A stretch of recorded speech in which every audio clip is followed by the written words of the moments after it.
तो श्री राधा दामोदर जी का विवाह मनोरथ हम सब करें। विवाह संसार में सभी का हो रहा है, सभी का समय भी बीत रहा है। 2 साल, 5 साल, 10 साल, 20 साल, 30 साल, 40 साल, लेकिन सार्थक दाम्पत्य जीवन उसी का है जिसके गृहस्थ जीवन में भक्ति है, जिसके गृहस्थ जीवन में प्रभु की उपासना जुड़ी है। अगर गृहस्थ में आकर के, गृहस्थ आश्रम में रह कर के केवल संतान को ही जन्म दिए, केवल धन ही कमाया और केवल खाया पिया सोया कमाया, इतना ही किया, तो वो गृहस्थ जीवन वंदनीय नहीं है, वो गृहस्थ जीवन आदर्श नहीं है। लेकिन गृहस्थ जीवन में आकर के अपने जो सांसारिक कर्तव्य हैं उनको पूरा करते हुए भक्ति की, और एक ने नहीं की, दोनों ने मिलकर के की, तो ऐसा गृहस्थ जीवन भी वंदनीय है। ऐसा गृहस्थ जीवन भी आदर्श है। तो सुबल सखा जी का जो गृहस्थ जीवन है, ये सही में वैष्णवों के लिए आदर्श है। आप दोनों दंपति तो हैं, लेकिन बहुत अच्छे साधक हैं।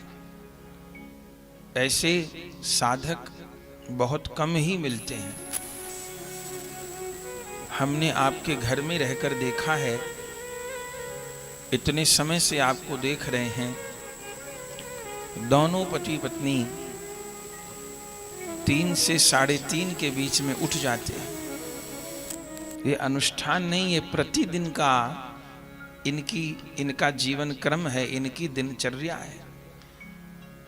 3 साढ़े 3 बजे उठ जाना और स्नान करके अपरस में 4 बजे तक दोनों अपने घर में विराजमान ठाकुर जी के श्री मंदिर में प्रविष्ट हो जाते हैं। और फिर 4 बजे से इनकी जो साधना प्रारंभ होती है, प्रभु की मंगला कराना, मंगला आरती, उसके बाद में मंगला भोग, उसके बाद में अपना भजन।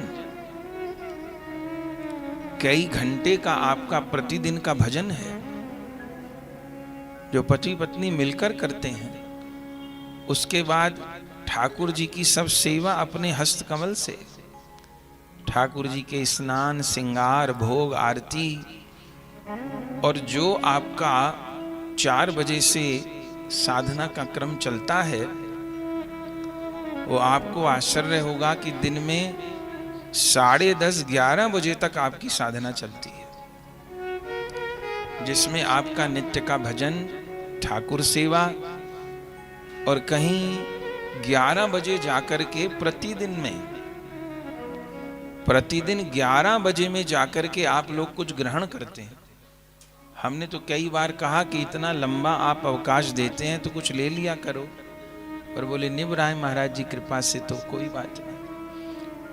तो सवेरे 3 साढ़े 3 बजे उठ करके फिर 11 बजे जाकर के सब ठाकुर जी की राजभोग तक की सेवा हो जाए, तब कुछ प्रसाद लेना, और उसके बाद फिर बहन अपने घर के कामों को देखती हैं।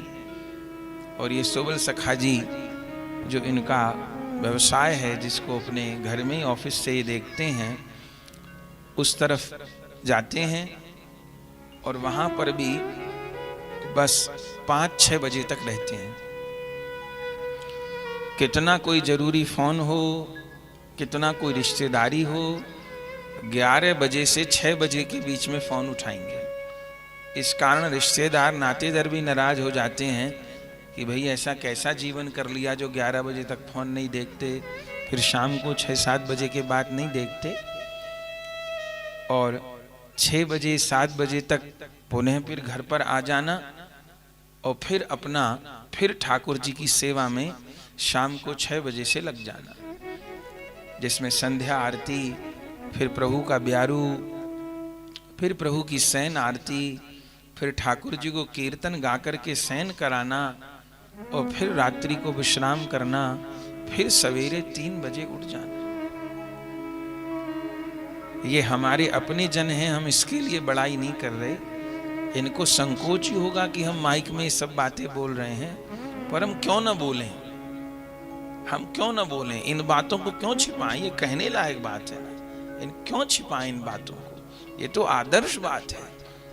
अपने साथ हजारों की संख्या में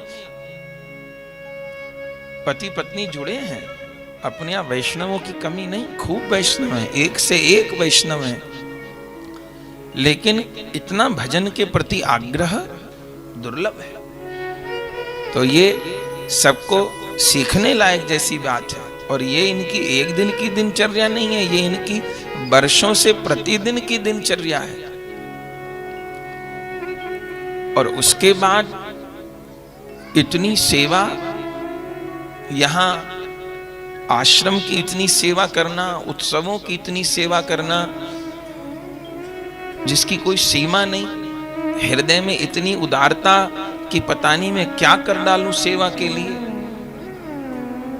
लेकिन इतने पर भी अहंकार नाम की चीज नहीं। ये सबसे बड़ी बात है।